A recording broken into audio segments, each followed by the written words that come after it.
organized. You all are on it. I love it. Um, Also, Donna is one of my favorite things. I love Donna and just generosity in general. It's just the heart opening. That's a really big part of our relationship to freedom, more freedom or liberation in this life is that softening, and that it really starts with Donna, what we call Donna. But it's heart opening. It's a beautiful practice. Um, so anyhow, as I was saying or starting to say, it's Black History Month. It's February, yay!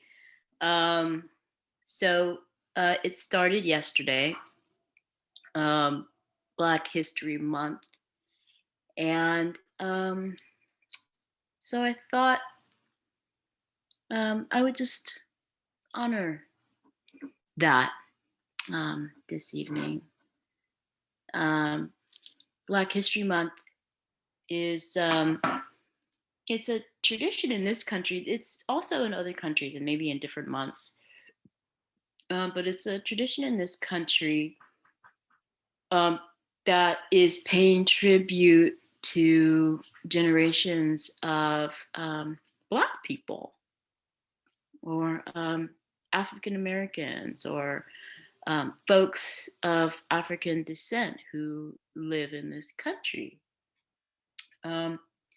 who have struggled with adversity to achieve what is felt as full citizenship in American society. And so,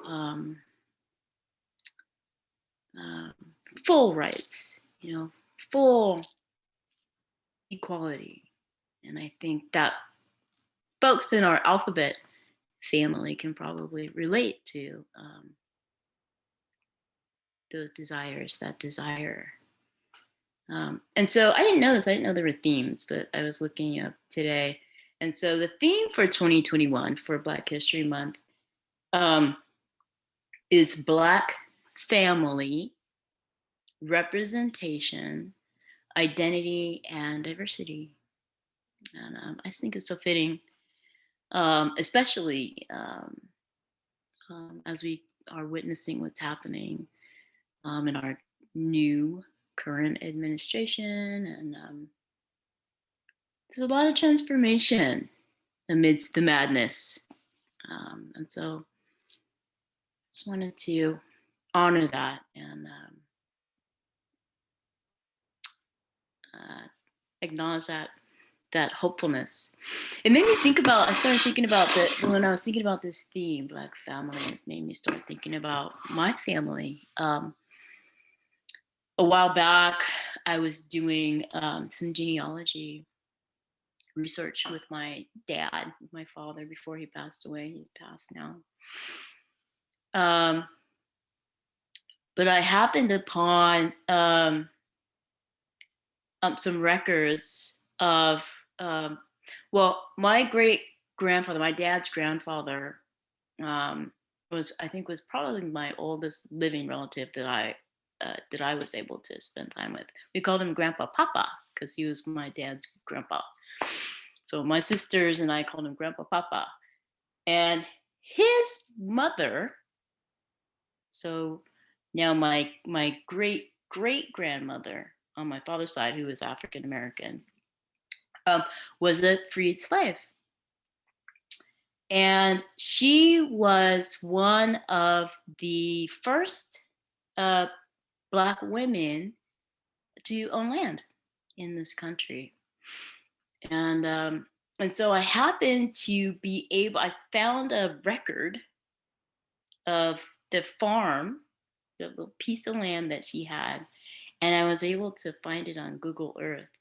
And so I was able to look at it and see, and it's still there. Well, the land is still there. It's countryside, and it's just beautiful, beautiful land, and just looks like trees and green and beauty. And it was really interesting just to be able to see and to put the story into context.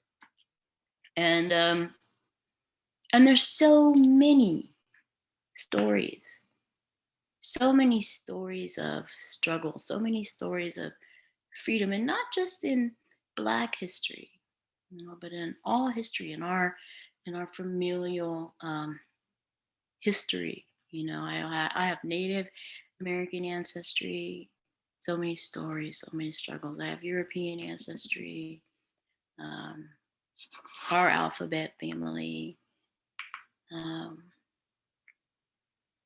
and so what are these stories?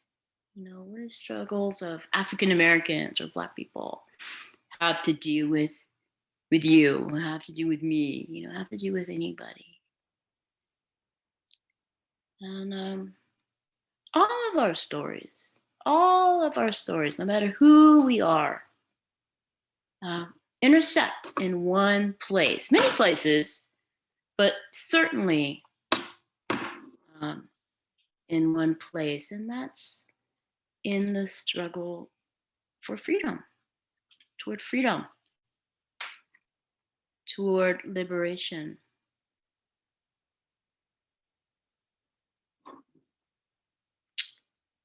So,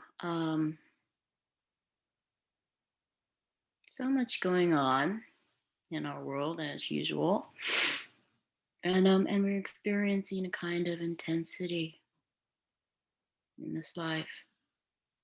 And I know that things that are kind of tousled about in our sense of normalcy are going to be, a little bit longer than maybe we thought, or maybe our new normal is real. It is a new normal. Oh, okay.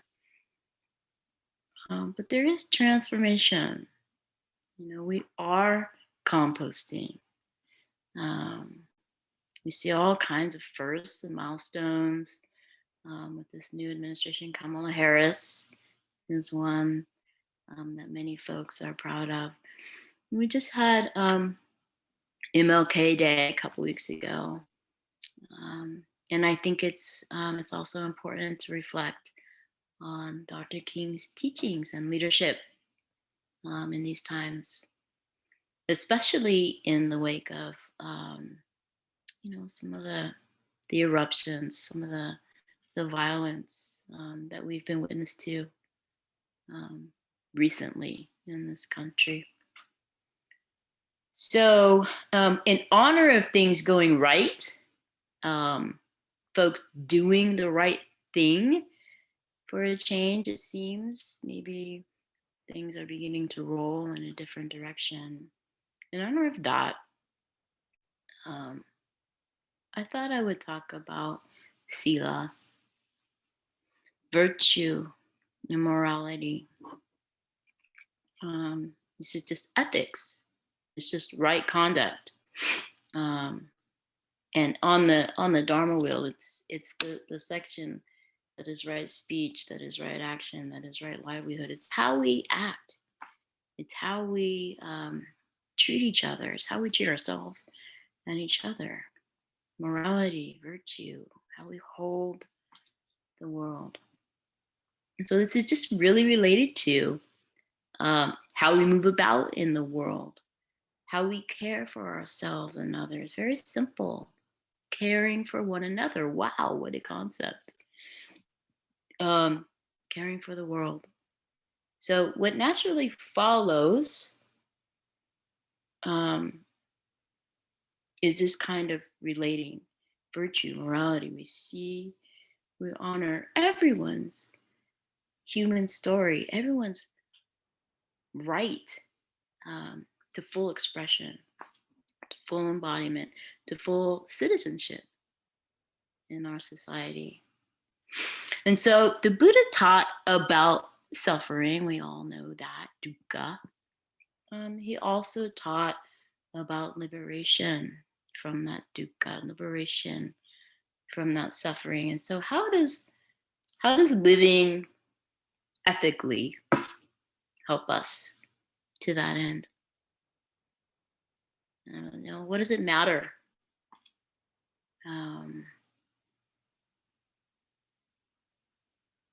Living ethically or What does it matter if I have an emotional eruption? What does it matter if I have a few drinks and do something I regret later? What does it matter if I hold up to my word and you know do as I had committed, hold up my commitments? Gil Fronsdale says it really nicely. He says, part of what our practice entails is putting in place conditions that support liberation. And so this refers to how we live our lives. Ethics, virtue, sila, the path we walk impacts our inner states of mind. And so you ever notice the difficult emotions that come up or that we struggle with um, are so much more prevalent um, when we aren't walking our truth or rising to be our best person. Perhaps you've had personal experience, or perhaps you know someone who's been in a place that's compelled them to conduct themselves in a way that they're later ashamed of. You know, um, there's a kind of mental anguish or madness that ensues when we aren't walking in alignment with our core beings, our ethics, our values. And so I can think of a few, but one really great example, glaring example of this has been playing out before our eyes, that we've all been severely impacted by the past several years. Um, the path we walk impacts our inner states and our states of mind.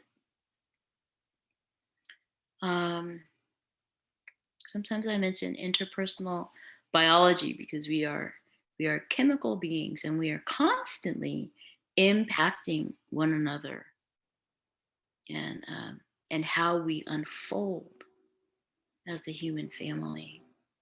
Um, my my mind state, my mood, how I greeted Human or how I greeted Akosh today impacts them. In turn, impacts um, how they may relate in this group or how they may relate to their families at home. And we impact each other constantly all day long. And in this way, we are we have ripple effect. It's very powerful. Um, the current conditions are a really great petri dish um, in terms of being able to see and witness how our own ethics and conduct or those of one person are so powerful and can have such powerful impact. Um, so I think folks like, for instance, Audre Lorde, who is a queer Black woman, author, poet, activist, librarian, mother, um, also Dr. King. Good examples. And I think it's a really, I think their legacies um, are good examples of this, of just how impactful one person can be. Dr. King is actually one of my heroes. He'd be 92. He just had his birthday a couple weeks ago. So he'd be 92 this year. And I see him as kind of a bodhisattva. Bodhisattva referring to those who work to help to free others, work toward the freedom of others. And so he taught nonviolence. He worked for the poor. He worked on immigration policy. He talked about moral courage. And and so he referred to those in a period of moral crisis, um, um, who maintain their neutrality. Um, and so his legacy teaches us to honor and respect one another and to respect each other or each of our fundamental rights as human beings. And and to work for the freedom and liberation of all. And it's that caring. Each of us carries that seed in our hearts, that returning to that truth, that bodhisattva heart within each of us. In this practice, we're learning to look deeply and just by meditating, and so that we might see more clearly, right? Live with less dust in our eyes. And when we do that, um, where we're naturally inclined toward non-harming and our morality, just our ethical behavior as we support each other along this path, this crazy life, right, toward liberation. So by walking and living by our virtues, we're creating the conditions that support liberation. Um, so more of that, um, which I believe we're beginning to see. I believe that we are kind of these conditions of we're kind of being. It's almost like it's like porcupines, when we're together. Porcupines trying to be warm. When we're together, we poke each other, right? And when we're in these conditions, like places like the Bay or the coast, where you have a lot of different cultures and a lot of different views, and we have people coming together in these ways, it's kind of a um, it's a pressure cooker almost. It forces us to grow. It forces us to evolve. It forces us to learn how to be together. Um, so we're seeing this composting. We're seeing this transformation. When Dr. King said, "The arc of the moral universe is long, but bends toward justice," he was saying, he was just saying that simple moral conduct may not be a right now feel good kind of a hit at times, or always lead to instant happiness. But if we walk this path, um, we will eventually get there. We will eventually um, we attain more and more freedom when we walk in our truth in this way. And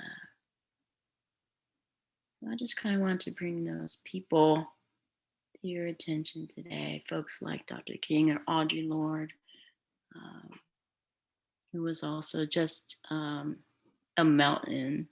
She's a self-described warrior mom, and I love her for that. Um, one more thing on morality before we open it up. Ajahn Chusito says, I'll just read a quote. He says that morality carries with it the strength of restraint, the empathy of concern for how one's actions affect oneself and others, and the clarity of discerning the difference between short term happy feelings and long term well being. So I'm